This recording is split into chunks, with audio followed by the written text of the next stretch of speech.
The Irish Support and Advice Service was established in 1969, and its small dedicated team has helped thousands of Irish immigrants over the past 40 years, offering specialist advice on welfare, health, housing and social issues. They bring people together and perform vital outreach work.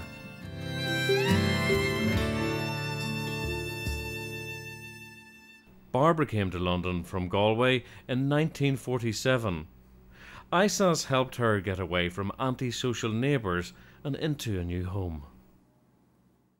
The thing was that they were playing music most of the nights, and they had this amplifier or whatever up to the ceiling, and of course I had nowhere to run, only just in the kitchen. They didn't know that either. I bought a little bed, then took my bed in the kitchen. And I lived 6 years in the kitchen. I slept 6 years in the kitchen. But it was terrible. Make that noise. I mean, you couldn't sleep. I came to London in 1947, and the thing, I didn't have any English at all. I knew a word to say yes, no, and no. That's all. And there was a man in our village who used to say, well, you've got to call the women madam. So I knew what to call the woman. I didn't know it was a fat man would be sir. So I had to get used to that. But I picked up quite good, you know. But it was hard.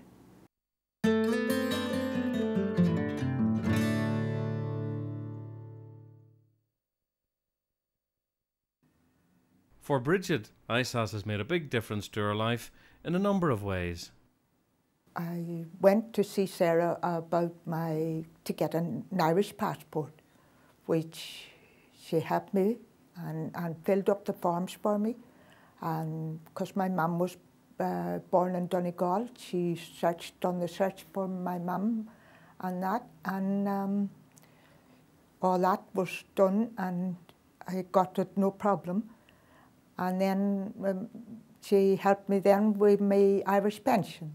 If I have any problem, well, it's not a problem, I just come in, and if I have a bit of paperwork, I bring it in here and say Sarah or Michael or any of that, and they'll come and take me in there and sort me out and everything.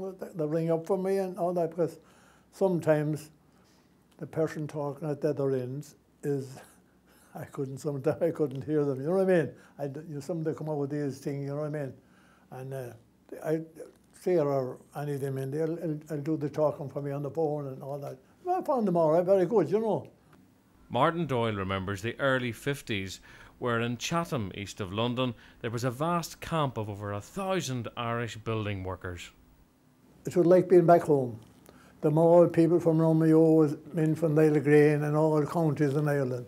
You know, I mean, in there. And if they was living in the camp, they'd get subsistence, you know. And if you was a plant operator and you lived off the site, you'd get your subsistence too. But if you wasn't a plant operator and lived off the job, you wouldn't get your subsistence. The more you go into the camp, you know. Everything was in the camp, accommodation. You could have a wash and a shave and a bath and all that crack was in it, you know.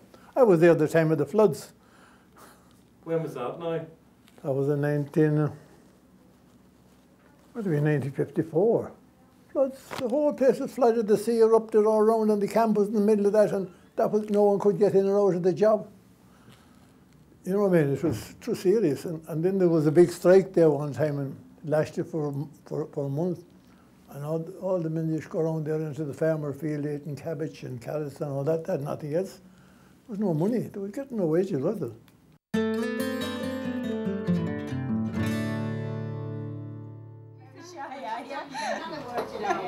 ISAS doesn't just offer good housing, legal and welfare advice.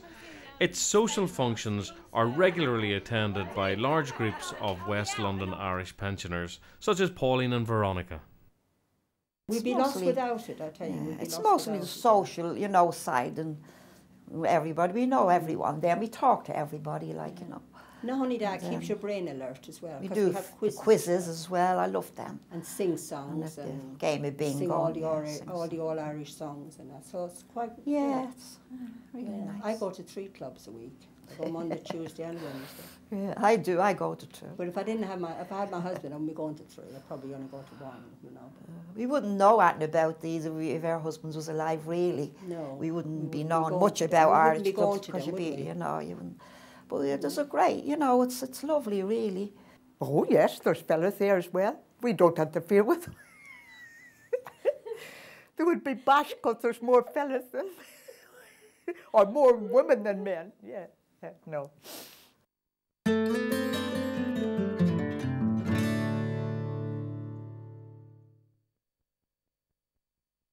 Bridie Irwin sought the help of ISAS after her husband John suffered a stroke and she had to give up work to look after him. I phoned up and I spoke to the lady, the name of Frances Whelan, and she was very helpful, you know. She said, you know, I'll see what I can do for you. I've only to give her a call and she will arrange an appointment to come out and see me in my house if I have various papers sent by post. She helped me with my husband's sickness and benefits and whatnot he was entitled to. I would have known nothing about this unless I was advised, and which was tearful, and I don't want to get emotional at the moment. That's all right. If I didn't have those people, I wouldn't know what to do. I would have been very ill myself.